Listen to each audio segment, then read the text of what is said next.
Híjole, es que al final del día todos los personajes con los que trabajamos te van dejando algo, sea porque dicen de ti, sea porque le inventas algo a ese personaje, o sea también porque estás atravesando una circunstancia particular que te permite identificarte con él. Hay dos personajes, sin embargo, que creo que han sido en muchos sentidos fundamentales. El primero es, me atrevo a decir, mi primer personaje ya haciendo teatro profesional. Imagínate, es un personaje que creamos en 1989. Y digo creamos porque evidentemente crear un personaje, sí, obvio, es mucho de ti como actor, pero también tiene mucho que ver lo que el director te va permitiendo en función de lo que ha concebido. Y en este caso, este personaje es el Jácaras, un personaje de una obra, un divertimento de Norma Román Calvo, que nosotros le llamamos Entre el cielo y el infierno, que originalmente se llama Los encantos del relajo. Es un personaje que, reitero, fue el primero con el que puedo decir empecé mi vida profesional como teatrero. Y segundo, algo también bien importante, es el personaje que me permitió obtener el primer premio como actor, un reconocimiento que tuve la oportunidad de recibir del maestro Miguel Sabí. Por un lado, y por otro lado, otro personaje que fue fundamental en mi vida es el personaje del preso, el preso alemán de la obra La corbata de Krasinski, que junto con Coca, con Georgina Flores, me dirigió. Fue importante por muchas razones. La primera, porque llegó en un momento importante en mi vida, un momento de cambio personal, de cambio profesional, de búsqueda. Y entonces encontrarme con ese personaje supuso no un reto, pero sí la oportunidad de, por un lado, entender que hay personajes muy complejos que necesitan no solamente de tu talento, de tu gestión, de tu conocimiento, sino que tienes que ir a la biblioteca, tienes que ir a la entrevista, tienes que trabajar tu cuerpo, tienes que conocer nuevas técnicas. Me permitió ese personaje y todo ese proceso creativo involucrarme con la eutonía, que además hoy día sigo usándolo en mi trabajo como actor y sobre todo en mi trabajo verbal. Entonces, insisto, estos dos personajes son los que más luz me han dado.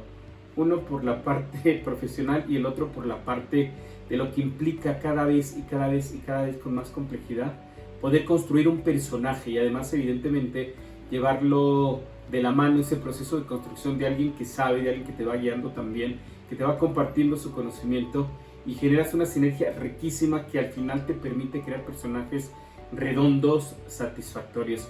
Esos personajes que interpretas que cuando termina la función, después de 2 horas todavía sigues tú convulsionado por la cantidad de energía que te pusieron y que evidentemente fue consecuencia de todo un proceso creativo.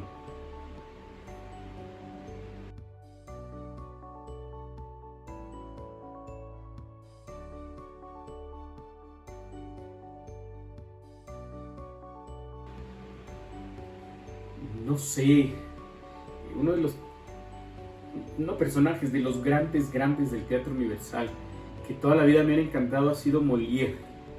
Y yo siempre he tenido la gana de escribir una obra basada en un personaje de Molière, en donde los actores, toda la gente, hagamos una combinación ahí de vestuarios, de estilos, de tonos, que nos lleve incluso a hacer una farsa gigantísima, en donde la gente salga patinando o salga esquiando, no sé, una alucina de esa naturaleza, pero indudablemente un pendiente que tengo y sé que me lo voy a cumplir es poder yo adaptar una obra de Molière, en su oportunidad veré cuál evidentemente, y adaptarla en este contexto igual muy fumado que me encantaría, muy lúdico, muy exagerado incluso, y sí, evidentemente a partir de Molière.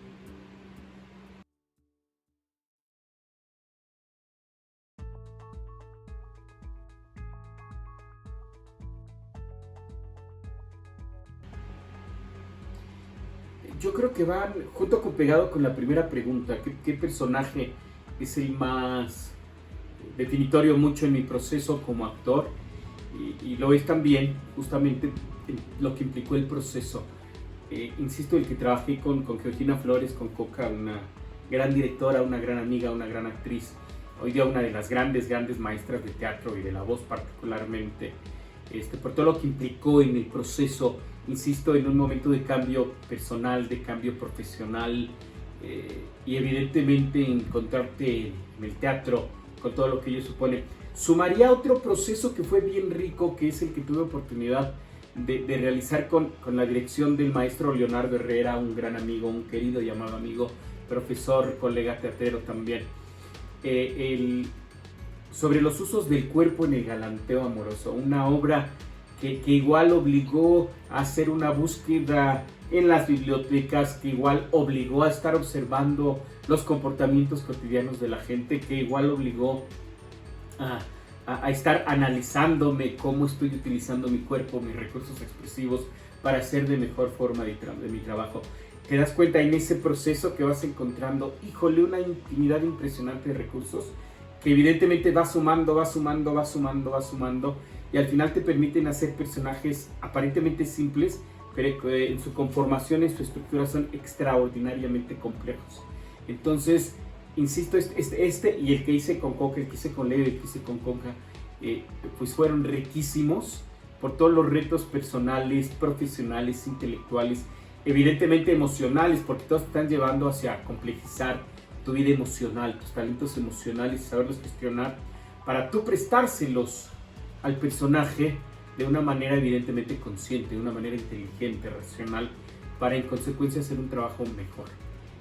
Recuerdo muy rápidamente de esas obras tan ricas, por ejemplo, tener la oportunidad obviamente de ser dirigido por Leo, pero también tener el gran gusto, el gran contento y la gran satisfacción de trabajar con Gonzalo Blanco, que era orgásmico verlo en escena cantando una canción de Gloria Gaynor, que tendría que haber sido una canción y se aventaba prácticamente todo el disco, de trabajar con Lupita Fuentes, trabajar con Mauricio Martínez, el apoyo que tuvimos entonces de Ronaldo, que en paz descanse, nuestro amigo y compañero, el trabajo de Octavio Moreno en el esgrima, un trabajo muy rico, muy completo, muy complejo, muy divertido, una obra que además a muchos que conozco, que obviamente están en el mundo del teatro, pues fueron a verla varias veces y yo, ¿por qué? ¿Por qué lo hacen?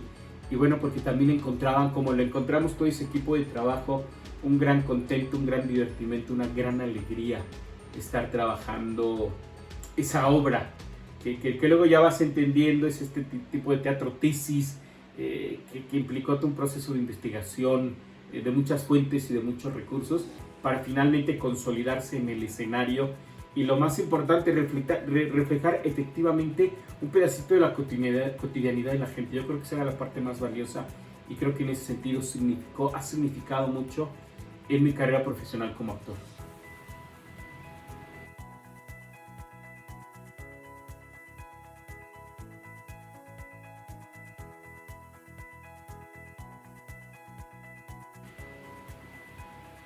Híjole, tengo más de 50 años y a estas alturas del partido, pensar en modelos de mi trabajo profesional como actor, pues ya resulta muy complejo. Parte porque evidentemente vas madurando, parte porque, pues obvio, vas incrementando tu acervo de recursos histriónicos, intelectuales, vas generando de mejor forma tu gestión emocional y entonces no es que deje de haber modelos, simplemente los vas desplazando a estos modelos por tus nuevas experiencias.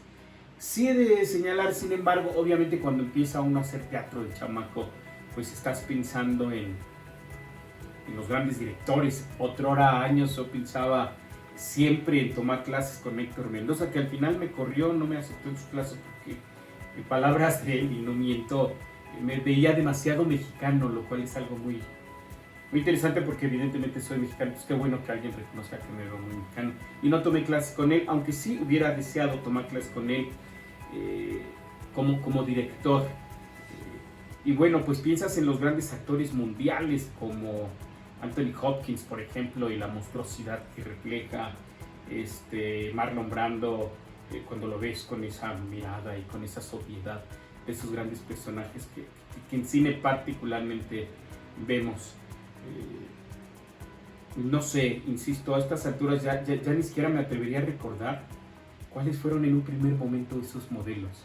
Insisto, creo que estos no es que dejen de ser importantes, sino que son desplazados por tu experiencia, por tu trabajo, y porque también algo muy interesante es que la vida profesional, la tabla literal, te va permitiendo conocer a hacedores del teatro de carne y hueso. Y esos hacedores del teatro de carne y hueso se convierten, para el caso y la pregunta, ahora sí en modelos, pero además modelos reales. Ya no son esas ideas de repente extraordinariamente idealizadas, sino modelos con los que trabajas. El gusto, recuerdo en la parte académica escolar, haber sido dirigido por Marcela Ruiz y por Fidel Monroy, uno de los placeres más grandes que pude haber tenido, participar en el libro del modelo inicial para actores, con la supervisión de ellos, de la maestra Calvo, evidentemente. Y claro que se convierten en grandes modelos, pero no solamente modelos profesionales, modelos en el teatro. Me atrevo a decir que son modelos de vida. En este negocio del teatro he conocido a gente que en escena son unos monstruos extraordinarios, impresionantes, pero que fuera del escenario son unos monstruos de verdad. Y entonces se desvanece tu idea de ese personaje artístico. En la vida teatral he podido, insisto, conocer a personas extraordinarias, maravillosas, como decía, como Marcela Ruiz, como Fidel Monroy, como Silvia Corona, como Leo Otero, evidentemente, como Leonardo Herrera, y otros muchos más, que se convierten en modelos no solamente para el quehacer teatral, sino también para la vida cotidiana, para el ejercicio en escena, en mi caso para el ejercicio de la docencia, en la escritura, porque en mucho te llevan a entender que el hecho teatral, por sobre todas las cosas, es un hecho humano para humanos, y que un artista que de repente tiene comportamientos soberbios, comportamientos prepotentes, groseros para con los demás, entonces pues ya no lo es tanto como lo pensamos. Y puedo decir y presumir y aplaudir y evidentemente reconocer a estas grandes personas con las que puedo trabajar y he podido trabajar, afortunadamente, que se convierten en modelos de vida, no solamente en modelos teatrales, por solamente señalar unos, porque evidentemente en el camino hay otros muchos más. Una persona que recuerdo con mucho afecto, con mucho cariño y con mucha alegría, porque en muchos sentidos, si no un modelo, si un personaje que me dio muchas ideas de mi quehacer como actor y mi quehacer como persona, fue evidentemente el maestro Rodolfo Valencia. Su riqueza como hacedor de teatro, como director, como maestro, sobre todo su riqueza como persona, como ser humano. Ese tipo que tuve oportunidad ya hace muchos años, invitados por él, tanto a mí como a Gabo Figueroa, a tomar un café allá en su casa de la Condesa, y escucharlo platicar, hablar de su experiencia como artista, como persona, como maestro, era, híjole, de verdad orgásmico. Piensas en personas de esa naturaleza y dices, bueno, sí son modelos, pero además son modelos reales que existieron, que pudimos tocar, que pudimos corroborar, y que algunos de ellos en otros ámbitos obviamente están haciendo teatro. Otro que recuerdo también con mucho cariño por esos mensajes, por esas enseñanzas, es a Néstor López Aldeco. Yo recuerdo que de las primeras clases, empezando la carrera, él nos preguntaba que por qué estudiábamos teatro. Y pues todos alucinábamos, nos clavábamos en la papaya cósmica, como decía Rodolfo Valencia, y pensábamos, no, el teatro y el cambio mundial, y cuando nosotros le preguntábamos a él por qué hacía teatro, él siempre nos decía, ¿qué nos importa? Se decía, ¿qué les importa? Y recuerdo que yo lo entendí como una grosería en un primer momento. Al paso de los años, de la experiencia, de la vida en el escenario, de la vida en el aula, de la vida en la vida, pues también te das cuenta que obviamente no era una leperada, era una respuesta convertida en pregunta. ¿Qué les importa? Es decir, ¿qué es lo que te importa? Para en función de lo que te importa, te metas. Si está mal, lo arregles. Si está bueno, lo hagas más grande y mejor. ¿Qué te importa? ¿Qué es lo que te mueve? ¿Qué es lo que te motiva? ¿Cuál es tu motor? Y evidentemente es lo que te importa.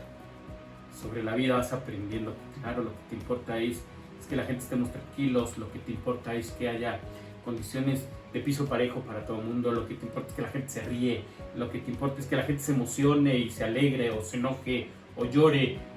Vaya, lo que te importa al final del día es que la gente sea ser humana, es lo que te importa, y con Néstor lo aprendí. Súmale esa experiencia grandísima de haber escuchado a Néstor, de haber escuchado a Rodolfo Valencia, de haber trabajado con Silvia Corona, de haber trabajado con Fidel, con Marcela, de haber trabajado con Soledad Ruiz, de haber trabajado con Leonardo Herrera, con Leo Otero, y sumas, bueno, pues no solamente no tienes muchos modelos, sino más bien tienes un gran modelo de grandes maestros que te enseñaron este grandioso oficio de ser actor, y pues nada más y nada menos que en la grandiosa escuela de teatro de nuestra Facultad de Filosofía y Letras.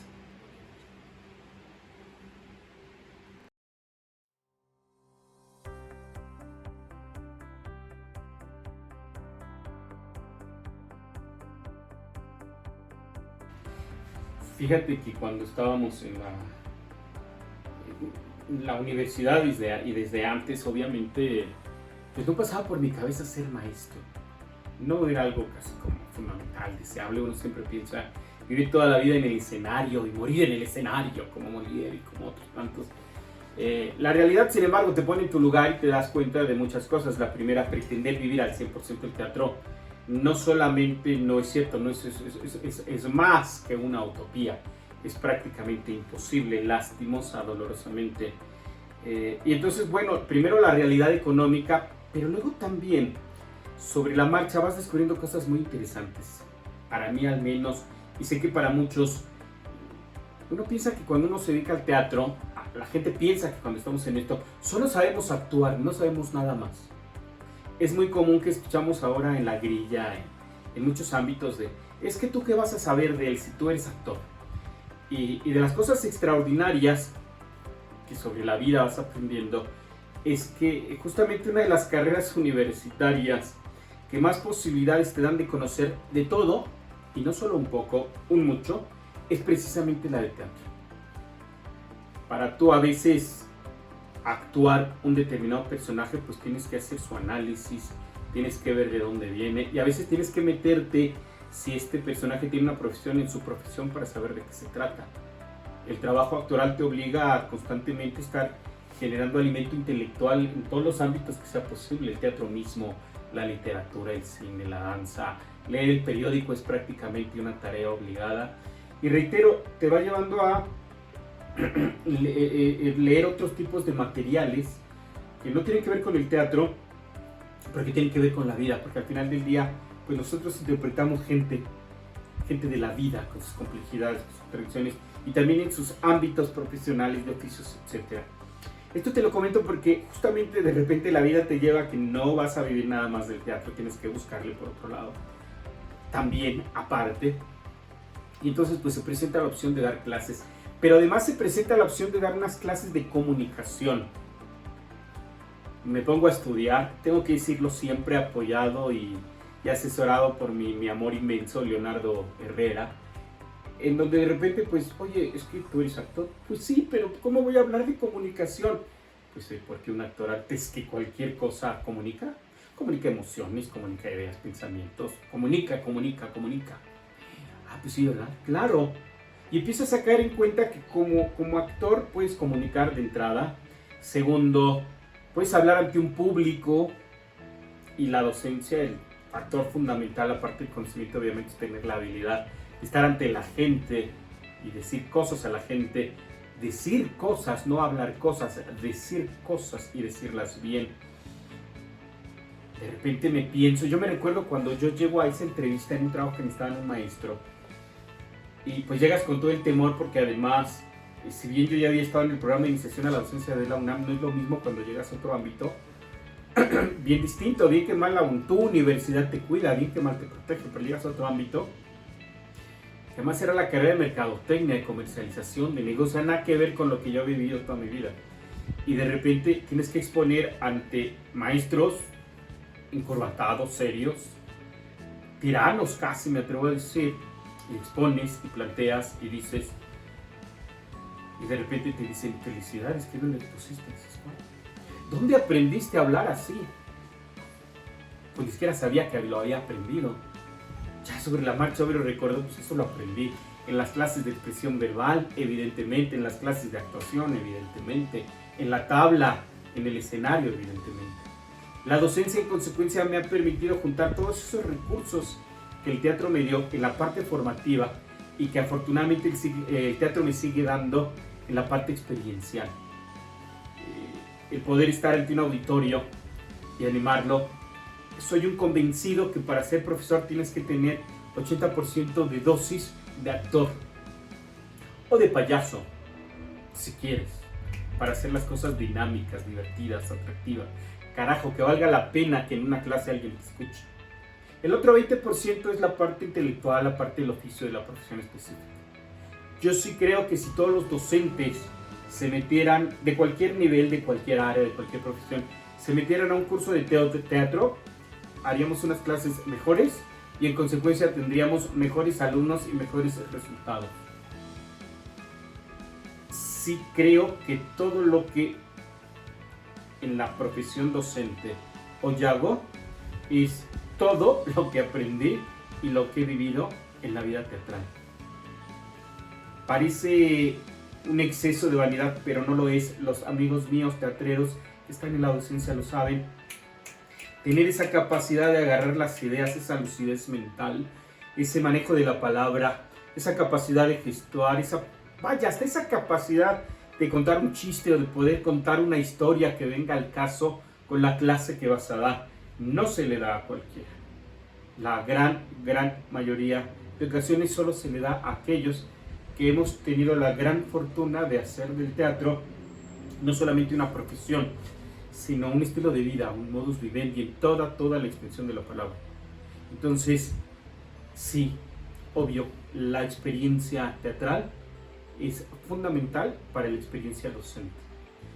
Y yo siempre recomendaré, y lo estamos tratando de hacer en los ámbitos académicos, he tenido oportunidad de presentar conferencias, talleres, publicaciones que afortunadamente se han podido consolidar, en donde reivindicamos no solo el valor del arte en general como un elemento fundamental para la formación profesional a nivel universitario, sino particularmente del teatro, tanto para el docente, en tanto que le permita conocer y luego exponenciar sus recursos expresivos para hacer mejor su trabajo, y para los estudiantes, reconocer también esas habilidades expresivas y utilizarlas en su día a día en la práctica profesional.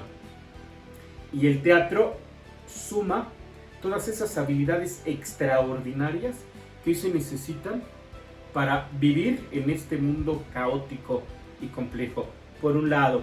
Por otro lado, híjole, insisto, si la gente que damos clases nos empapáramos de arte en general, de teatro en particular, pues entenderíamos ahora esas cosas que pomposamente le llaman las habilidades blandas, esas que han existido a lo largo de la humanidad, que es el pensamiento, el trabajo en equipo, la empatía, la solidaridad, el buen juicio, etcétera, etcétera. Pues este mundo sería más habitable. Hoy en el ámbito académico, los estados, no solamente el estado mexicano, el mundo todo ha reconocido que sí es importante a los chavos enseñarles artes. Han reconocido que sí es importante que en las escuelas hablemos sobre trabajo en equipo. ¿Qué mejor espacio para trabajar en equipo que el teatro, por ejemplo? Han reconocido la importancia del liderazgo. ¿Qué mejor líder que un director de escena? Han reconocido la necesidad de la solidaridad. Claro, en la vida teatral de repente, pues como todos, como ser humano, la vida se nos resbala cuando agarramos un personaje, y tener el apoyo, el abrazo, el aplauso, la sonrisa de tu colega que está sintiendo contigo esa afectación, carajo, ¿me explico? Entonces, qué bueno que el mundo después de, y gracias, con todo lo torpe que suene decirlo, a la pandemia descubrimos que es importante en la vida docente, en la vida formativa, en la vida universitaria, que los jóvenes, que los maestros, pues tengamos conciencia de la valía del arte. No olvidemos, por último, que si algo ha salvado al mundo en este más de un año doloroso, ha sido el arte precisamente. El cine que vemos en televisión, la canción que escuchamos para desestresarnos, el libro que leemos, la escultura que observamos, los recorridos virtuales en los grandes museos, que hoy afortunadamente gracias a estas cosas podemos tener, es extraordinario.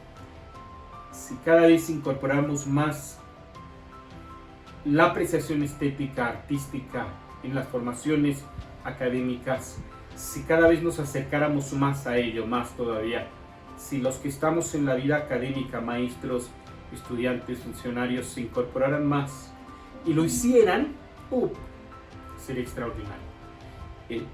En breve vamos a tener la gran oportunidad de estrenar un espectáculo que le llamamos Historias de Covida, y encontrar en el teatro, primero en la literatura, porque se ha escrito, y luego en la expresión escénica, un espacio mediante el cual queremos expiarnos emocionalmente de lo que ha significado este año.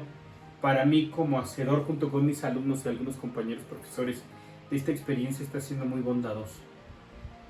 Poder, a través del teatro, presentarle a un público un cúmulo de experiencias tragicómicas que a lo largo de un año se han vivido, en donde evidentemente el dolor de la pérdida física es fundamental para entender la complejidad de este año.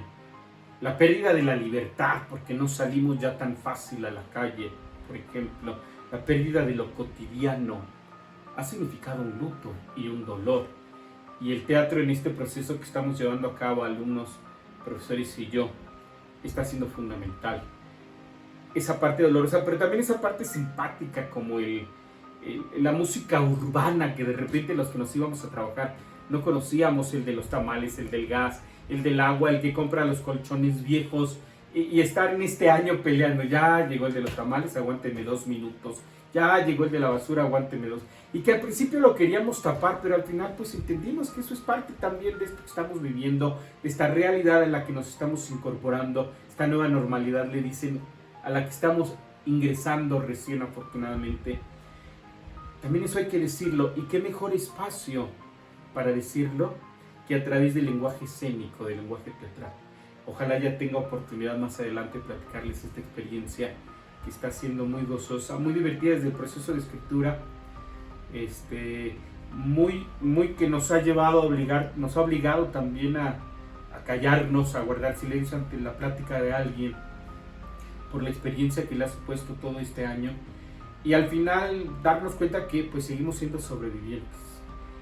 Yo estoy convencido que ahora que ya podamos incorporarnos a esta nueva normalidad, de las cosas primeras que tengo que hacer uno es sí seguir dando clases, porque es un placer extraordinario. La docencia es un trabajo maravilloso, bien noble, bien agradecido. En mi experiencia personal ha sido un gran trabajo, y a la par, en mi propio salón de clases, seguir haciendo teatro con los muchachos, vivir este proceso agonístico de una función de teatro. Nacemos, pasa algo, aprendemos algo, decimos algo, y al final se cierra el telón, y aprender a descobijarnos de eso, para al día siguiente volver a abrir la cortina y continuar, y cerrarlo, y seguirnos en esa brega constante. Yo creo que docencia y teatro tendrían que ir tomados de la mano. Uno, por las habilidades que tenemos que generar, que desarrollar en ambos casos. Y dos, porque al final la experiencia es bien gozosa. Es harto satisfactoria. Y cuando de repente te descubres en la clase actuando, y viceversa, también es bien padre cuando te descubres en el escenario dando clases. Entonces es un círculo extraordinario. A todos los que estamos metidos en la docencia y en el teatro, híjole, mi abrazo grandísimo, mis respetos, porque sabemos lo complicado que es, pero también mi felicitación, porque de las pocas cosas que podemos presumir es justo de la satisfacción que al final del día te genera esta experiencia del teatrero haciendo docencia y del docente haciendo teatro.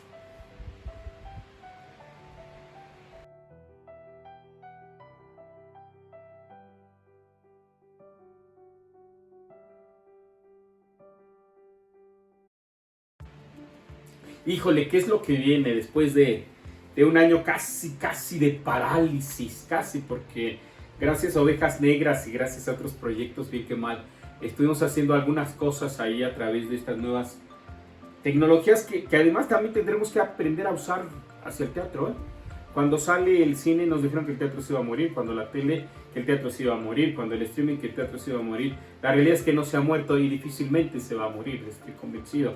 Lo que sí es que los hacedores de teatro tenemos que adaptarnos a las nuevas realidades, a las nuevas tecnologías, a las nuevas formas de comunicación humana, y sé que lo estamos haciendo porque ya hay muchas cosas caminando.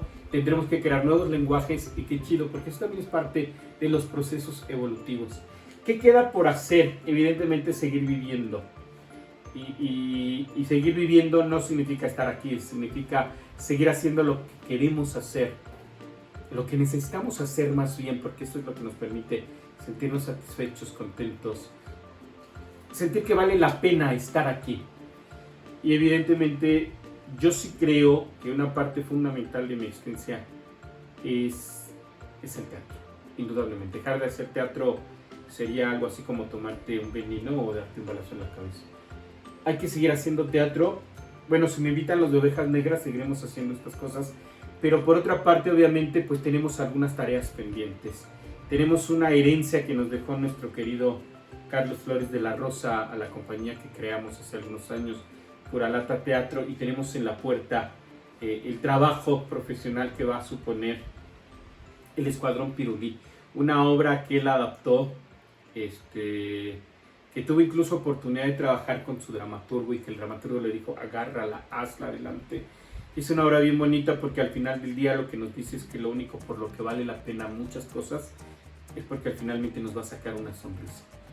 De lo que sigue por hacer es, ahora me voy a ver en esa oportunidad de dirigir y de actuar en El Escuadrón Pirulí, en esta herencia que tenemos pendiente con Puralata Teatro, y que además vamos a tener el apoyo extraordinario de Mercedes Miranda, evidentemente todo el equipo de Puralata, que nos va a trabajar todo lo que tiene que ver con los puppets, con los muñecos, con los títeres, que es algo que en vida pudimos platicar, en vida junto con Carlos pudimos platicar, que queda como pendiente, y que tan pronto nos digan sálganse, es de las cosas primeras que vamos a hacer. 2, yo personalmente tengo el pendiente ya determinado y con la convicción de que lo voy a sacar, de montar El Generalito, esta obra de este autor colombiano que también, híjole, pues lo que nos queda después, no solo de la pandemia, de lo que ya veníamos arrastrando, es que tenemos que volver a pintar el mundo de colores. Cuando uno ve las vergonzosas matanzas que están haciendo los israelíes contra Palestina, cuando uno ve el agandalle de países como Canadá, como Inglaterra, como Estados Unidos, con las vacunas anti-COVID, cuando uno ve incluso la gandallez bien simple y bien sencilla del comerciante que le subió el precio a los productos, híjole, uno se pregunta, no manches, neta este fregadazo que ha significado la pandemia no nos ha dejado la lección clara, y dices, no nos la ha dejado clara. El gandaya sigue siendo gandaya, el bueno seguirá siendo bueno. El problema es que el bueno pocas veces hace de pedo, perdón la expresión, y se queda calladito. Por eso cuando pienso en El Escuadrón Pirulí, cuando pienso en El Generalito, cuando pienso en los otros proyectos que con Yutlán Teatro podamos seguir generando también, pues lo que nos queda ahora es, vámonos con los chavitos, vamos a salvarlos a ellos.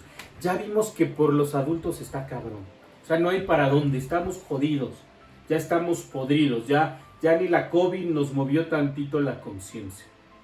El agandalle que se está haciendo sobre esta dolorosa tragedia de la línea dorada y los intereses políticos, económicos en juego, híjole, neta, ya no hay nada que hacer por la gente ruca. O sea, los ruquitos ya estamos fregados, ya no hay para dónde moverlos.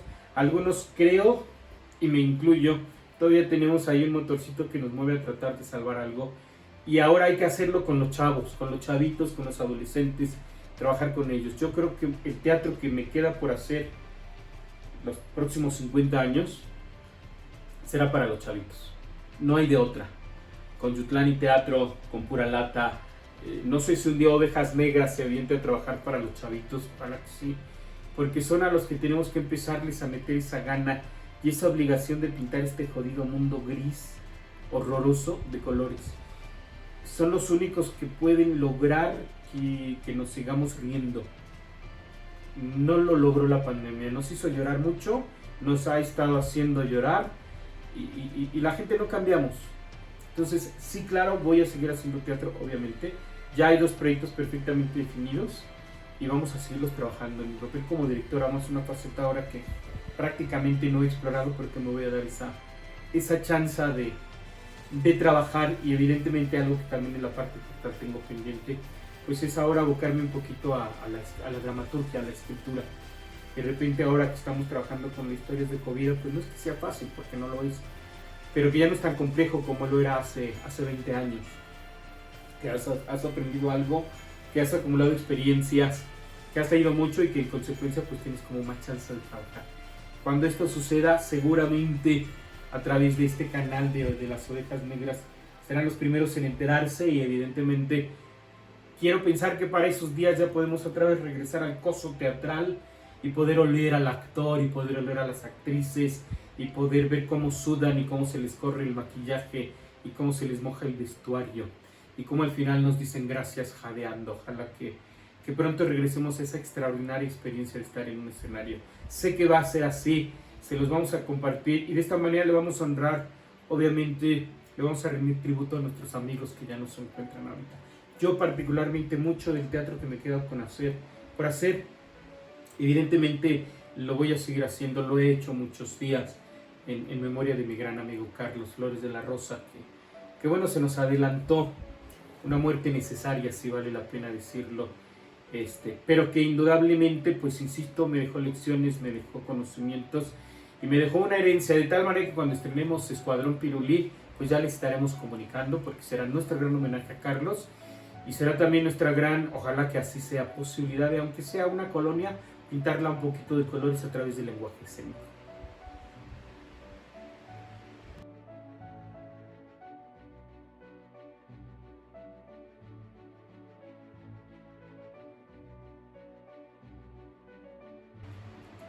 Pues no me resta más que concluir, perdón el choro, pero sí, lastimosa o afortunadamente, otra vez de esas cosas chidas de este negocio es que, híjole, nos dan ganas mucho de hablar, pero seré muy breve. Muchas gracias a Ovejas Negras, a Luis, a Vicente, a Mao, a Kenji, evidentemente a todos aquellos que en estos meses se han sumado a esta idea loquísima, pero chidísima, de Ovejas Negras, de recuperar en las palabras, en las imágenes, a grandes poetas, a grandes autores, y utilizar nosotros nuestros recursos expresivos, nuestro cuerpo, nuestra palabra, para continuar haciendo teatro a través de este pequeño recurso, tratando de seguir haciendo poesía. Agradezco que me permitan platicar un poquito de lo que he hecho, perdón el choro, pero híjole, me encantaría que nos encontremos pronto, todos los amigos, todas las amigas que estamos metidos en este bote, y que platiquemos y que lloremos y que nos abracemos y que nos agradezcamos y que nos felicitamos, porque seguimos vivos. Como dice Joaquín Sabina, somos sobrevivientes, maldita sea, y qué bueno que lo somos. Carajo. Muchas gracias, Ovejas Negras, muchas gracias a ustedes.